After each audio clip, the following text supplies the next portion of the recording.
سبيل الدموع سبيل مريح تنهدى يا صاحي كي تستريح. Ini kisah nyata yang terjadi di Kota Rembang, Jawa Tengah. Dan nama dan alamatnya sengaja tidak disebutkan demi kenyamanan hidup yang bersangkutan. Sebut saja namanya Mas Joko. Ia seorang pemuda umur sekitar 23 tahun. Kesehariannya, sehari-hari, ia hanya sebagai kuli panggul di toko sembako di Kota Rembang. Kerja dari jam 7 sampai petang, tanpa mengenal lelah demi menghidupi kesehariannya. Tempo dulu itu belum banyak yang kaya, hanya beberapa saja yang terlihat mapan, termasuk Nyonya Soeharti, sang majikan Mas Joko. Namun dingin memiliki hampir 3 cabang toko kelontong di Kota Rembang. Emas berkilauan menghiasi tubuhnya, dari cincin sampai kalung, seperti toko perhiasan yang berjalan. Mas Joko baru bekerja sekitar 3 bulan lamanya. Ia masuk dan bekerja di situ sebagai pengganti karyawan sebelumnya, yang tak lain adalah tetangganya sendiri, yang sebelumnya bekerja pada Nyonya Soeharti sudah hampir 1 tahun, yang meninggal mendadak saat jam makan siang di toko kelontong. Nyonya Soeharti hari-hari ia jalani sebagaimana semestinya karyawan kuli panggul dari pagi sampai petang. Begitu seterusnya, sehingga suatu hari saat jam makan siang yang diberikan majikannya, hari itu terasa berbeda dari yang biasanya. Terasa mudah untuk membuat tersedak. Ia berkali-kali minum air yang disodorkan teman-temannya untuk mengurangi rasa tersedak, bukan malah menghilangkan sedak. Rasa tersedak makin menjadi-jadi hingga membuat panik teman-temannya. Mas Joko linglung dan pingsan. Dibawalah ia ke puskesmas terdekat untuk mendapatkan pertolongan. Rasa sedak itu yang membuatnya pingsan. Namun kenyataan berbeda. Puskesmas menyatakan bahwa Mas Joko sudah tak bernyawa. Innalillahi wa inna ilaihi raji'un. Mas Joko terbangun karena ditendang oleh sosok berperawakan tinggi, besar dan hitam. Ia dibentak oleh sosok yang belum pernah ia kenal sebelumnya, apalagi tahu namanya. "Bangun, ikut saya," bentaknya. Begitu bentaknya sambil menyeret kaki Mas Joko entah kemana, tempat yang belum pernah ia tahu sebelumnya. Tidak ada perpohonan, semua serba warna kemerahan. "Apakah ini di akhirat?" tanya Mas Joko dalam hati. Ingin sekali ia tanyakan kepada sosok yang menyeretnya, namun ia urungkan, sebab ia tak berani menatap mukanya yang seram dan kejam. Selama perjalanan, ia melihat beberapa orang jenis manusia lalu lalang dengan tampang lelah, seperti ada yang bekerja entah memikul sesuatu. Ada pula yang menjadi penarik kereta, ada yang selalu mengepel lantai, ada juga yang bertugas tiduran di depan WC hanya untuk menjadi keset. Ada pula segerombolan manusia yang dicambuki sampai berdarah-darah. Ada pula beberapa wanita yang telanjang, yang tugasnya melayani nafsu para iblis. Mas Joko mendapat tugas sebagai pembersih WC, jamban atau di toilet jamban yang bentuknya aneh.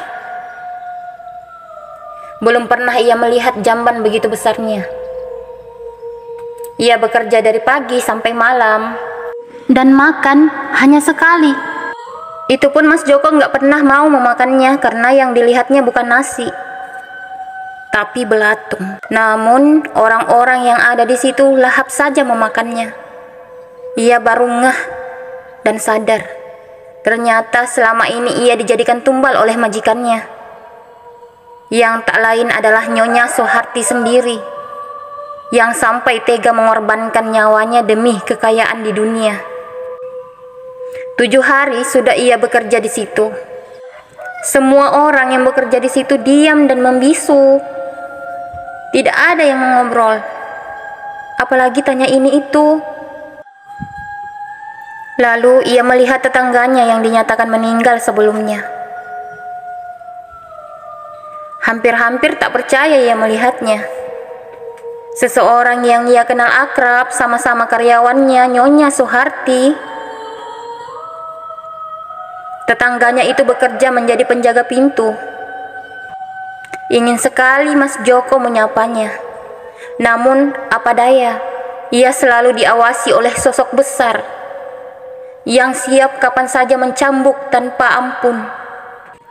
Mas Joko lalu teringat bahwa ia bisa membaca ayat kursi. Itu adalah hafalan satu-satunya yang ia bisa, yang ia dapatkan mengaji waktu kecil dulu. Dibacalah ayat kursi itu. Lalu tidak lama kemudian, secercah warna putih menyilaukan ruangan. Mas Joko terbangun melihat sekeliling pepohonan yang rimbun. Ia sadar telah berpindah alam. Puja dan puji syukur ia lantunkan kepada Allah yang telah menyelamatkan hidupnya. Masya Allah. Dari cengkraman perbudakan iblis atau setan. Bergegaslah Mas Joko kembali pulang ke rumah dengan pakaian compang-camping. Tubuh kurus seperti keadaan orang yang terjajah kompeni.